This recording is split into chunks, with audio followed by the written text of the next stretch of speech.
अस्सलाम वालेकुम everyone and welcome back to another interesting video. देख रहे हैं ये है पाइन ट्री।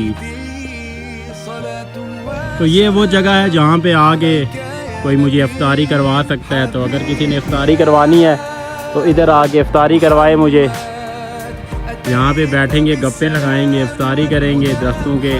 देखिए अंदर वो जंगल में बैठ के छाँव में।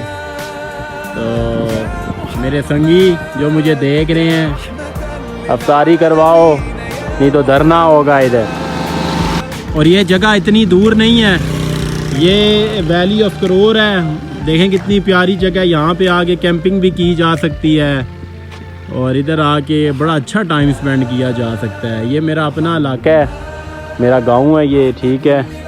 तो आज मैं इधर आया हूँ, शाम के 4 बज चुके हैं।